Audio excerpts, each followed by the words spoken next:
Bonjour mes amis pour une nouvelle vidéo. Je vais vous parler de ministre de l'Intérieur, Monsieur Gérard Darmanin, si je prononce bien. Je ne connais pas ce monsieur. Donc ce monsieur, dans un article, a parlé de la France victime ou malade de son insécurité. Et effectivement, le ministre de l'Intérieur n'a pas tort. L'insécurité en France n'est pas nouveau. On parle de zones de non-droit depuis déjà de nombreuses années. Je pense que c'est depuis l'élection de François Mitterrand qu'il y a eu plus ou moins des zones de non-droit qui ont été créées, c'est-à-dire des endroits où la loi française ne s'applique pas. On parle maintenant d'ensauvagement. C'était un terme, je crois, utilisé par la droite, qui est aujourd'hui utilisé par le ministre de l'Intérieur, puisqu'il se rend compte qu'il y a de plus en plus de sauvages dans ce pays, dans la France. Et c'est vrai que de mon temps, on respectait les forces de l'ordre. Il n'y avait pas autant de criminels, il n'y avait pas autant de voleurs. Et les choses étaient plus calmes. La campagne, ça se passait bien. Il y avait très peu de délits. Quant au crime, on n'en parlait pratiquement jamais. Donc c'était très très rare. Maintenant, c'est quelque chose de totalement courant, totalement banal. Il est presque normal chaque année que des jeunes incendient des voitures. C'est normal, c'est le nouvel an, on fait la fête, on brûle des voitures, on met le feu partout. Voilà, c'est la France d'aujourd'hui. La France qui n'est pas celle de mon époque, celle quand j'étais jeune, puisque les choses ont complètement changé. Je ne vais pas parler ici des raisons qui fait que la France d'aujourd'hui n'est plus la France que j'ai connue. Je ne vais pas parler ici d'immigration. Je ne vais pas parler ici de culturisme ou multiculturalisme ou autre chose. Non. On pourrait blâmer certaines personnes éventuellement en disant que c'est telle catégorie de personnes qui fout la merde. Je sais que personne. J'ai déjà écouté ce discours. J'ai déjà écouté des formateurs en sécurité qui m'ont expliqué que c'était la faute d'un tel et d'un tel si la France était ce qu'elle est devenue aujourd'hui. Mais cela dit, moi je vais simplement dire une chose simple et banale, c'est les gens qui foutent le bordel, on n'a qu'à les foutre dehors. Quand je dis les gens qui foutent le bordel, je parle en fait des criminels, bien sûr. Quand je dis criminels, c'est les meurtriers, c'est les violeurs, les voleurs, les récidivistes. Quelqu'un qui a commis un meurtre une fois, je ne dis pas que c'est bien, effectivement il doit être puni, après il faut voir effectivement les circonstances qui l'ont poussé à commettre le meurtre qu'il a fait, qu'il a commis. Mais par contre, les récidivistes, je ne vois rien qui peut les dédouaner. On ne peut pas leur pardonner quand ils ont commis une faute et qu'ils ont recommencé. Que ce soit les multirécidivistes qui ont commis plusieurs meurtres, qui ont commis des attentats, plusieurs attentats. Déjà un seul attentat pour moi c'est trop, mais relâcher des gens qui ont commis plusieurs attentats, c'est pas normal. Relâcher des gens qui ont commis plusieurs viols, c'est pas normal. Tous ces gens-là qui ont commis des crimes, qui ont récidivé, qui ont commis des attentats, il ne faut pas les garder en France. À une époque, on avait la peine de mort. Malheureusement, François Mitterrand a supprimé la peine de mort. Il faut aujourd'hui se débarrasser simplement des gens qui foutent le bordel, qui commettent des crimes et qu'on laisse libres la plupart du temps. Même quand on les met en prison, ils ressortent à un moment donné. Il ne faut pas garder ces personnes en France tout simplement. Ah, moi je m'en fous à la limite qu'ils soient français ou pas. Que ce soit des étrangers ou pas étrangers, je pense qu'il faut que la justice passe, il faut que la justice agisse. On ne peut pas non plus les garder en prison parce qu'ils coûtent cher, ça coûte de l'argent, on n'a pas assez de place en prison. Il faut trouver des solutions. Les solutions, c'est de les exclure, leur enlever la nationalité française, les envoyer ailleurs se faire pendre. Soit on les pend nous-mêmes en France, soit on les envoie se faire pendre ailleurs. Mais les multirécidivistes, on n'en veut pas chez nous. Il faut garder les gens bien, quels qu'ils soient. On a des immigrés, qu'ils soient légaux ou illégaux.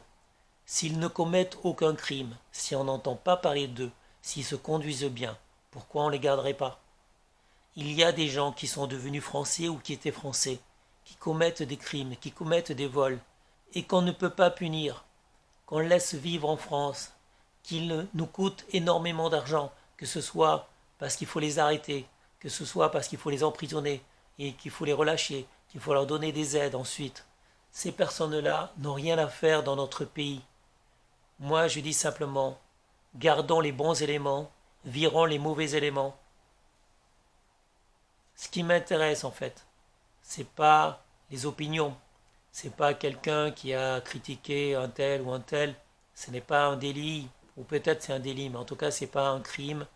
Et ce qui m'intéresse, c'est les gens dont on est sûr qu'ils ont fait comme profession celle de la violence, celle du meurtre, celle de causer du tort aux gens. Ces gens-là irrécupérables, qui sont incapables d'être réintégrés par la société, il faut les exclure de la société. Je parle de tous ceux qui ont commis des attentats en France. Ces gens-là ne devraient pas rester en France, ils devraient mourir, ils devraient être condamnés, ils devraient aller se faire pendre ailleurs, dans un autre pays. Soit on rétablit la peine de mort, mais en tout cas on ne peut pas les garder chez nous, on ne peut pas les garder en prison parce qu'on ne les gardera pas à vie en prison. Il faut vraiment trouver une solution. La solution, c'est peut-être les envoyer dans un pays qui les accueillerait.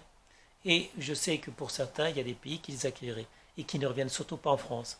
Il faut être ferme au niveau des frontières. Il faut empêcher les criminels, tous ceux qui n'ont pas le droit de séjourner en France, il faut les empêcher de revenir dans notre pays.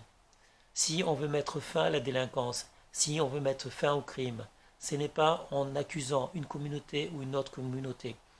Ce n'est pas en accusant à la limite une couleur, les peuples d'une couleur ou d'une autre couleur.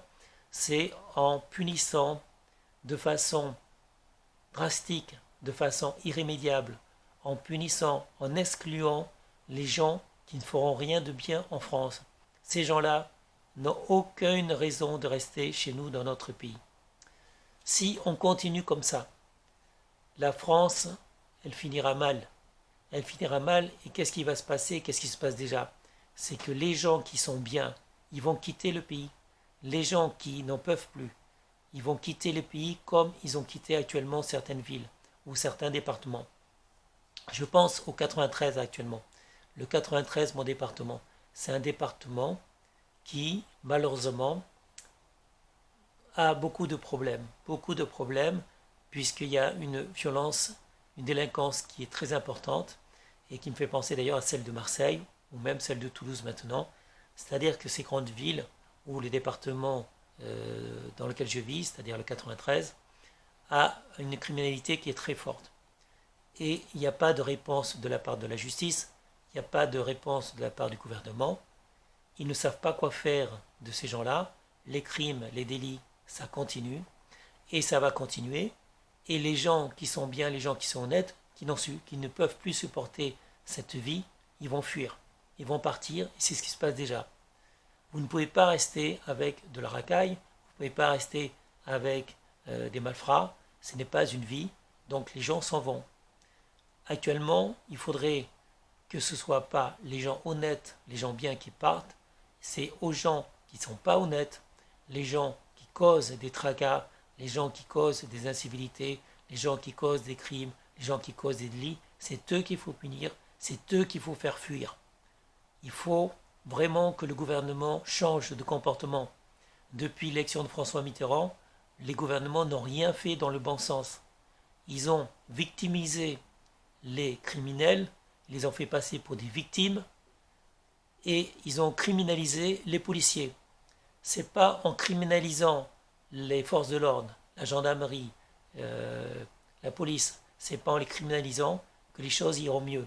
Ce n'est pas non plus en victimisant les criminels, en les faisant passer pour des gens bien, pour des héros comme c'est le cas actuellement, que les choses iront bien. Ces gens-là qui ont commis des crimes, qui sont allés en prison, maintenant il y a des bandes de gens, de personnes, je ne sais pas comment les appeler, qui les soutiennent, qui disent ce sont des héros victimes de la police. Ces gens-là, c'est des violeurs, c'est des voleurs, c'est des violeurs, c'est des criminels, que ce soit aux États-Unis ou en France. Il faut voir leur passé, il faut voir pourquoi ils sont allés en prison, qu'est-ce qu'ils ont fait. Ils ont commis des crimes, ils ont commis des viols, ils ont commis des choses atroces. Et maintenant, certaines personnes veulent en faire des victimes, veulent dire ouais, c'est des pauvres personnes, ils ont été victimes de la police, de la gendarmerie, ils ont été victimes du gouvernement, victimes du racisme, etc. Ce n'est pas le cas. On s'en fout qu'ils soient noirs ou blancs, on s'en fout. Ce qu'il faut, c'est foutre dehors la racaille, foutre dehors la merde. La merde, ça se nettoie. Si vous gardez la merde chez vous, ça va sentir mauvais. Actuellement, en France, ça sent mauvais parce qu'il y a de la merde et personne ne nettoie la merde. À un moment donné, la merde, si vous la nettoyez pas, ça va sentir tellement mauvais que les gens qui ne supportent pas l'odeur de la merde, qui ne supportent pas tout ce qui va avec ce caca, ce gros caca, cette grosse merde, les gens, ils vont partir. Donc, à un moment donné, le gouvernement, soit vous faites votre travail, soit vous vous barrez de là et vous laissez le gouvernement à des gens plus responsables qui vont vraiment nettoyer la France pour en faire un pays où on aime vivre, où on se sent bien. Parce qu'actuellement, il y a trop de criminels, il y a trop de malfrats, il y a trop de saletés de voyous qui imposent leurs lois, qui imposent leurs règles, et on n'est plus dans une république française avec des lois qui sont appliquées partout. On est dans un pays où sont les malfrats qui dirigent. Et je me demande même si à la tête de ce pays, il n'y aurait pas mal de malfrats, puisque on a pu voir que la corruption avait atteint énormément de ministres et qu'il n'y avait pas vraiment de personnes honnêtes dans les hommes politiques qui dirigent la France. On ne peut pas s'étonner si la France est aussi mal gérée, puisqu'on dirait que les hommes politiques ne sont pas vraiment très très honnêtes et c'est des corrompus pour la plupart. Donc voilà, faut pas que j'en dise trop non plus parce que ma vidéo sera supprimée sur YouTube. Donc sur ce, je vous souhaite une bonne journée. Je vous dis à bientôt. Pensez à vous abonner et dites-moi ce que vous en pensez. Dites-moi si vous voulez que les choses changent ou si vous voulez fuir le pays, si vous voulez fuir la France parce que vous pensez que de toute façon il n'y a pas d'avenir pour ce pays. Merci. Merci de me soutenir. Merci de vous abonner et je vous dis à bientôt pour une prochaine vidéo. Au revoir.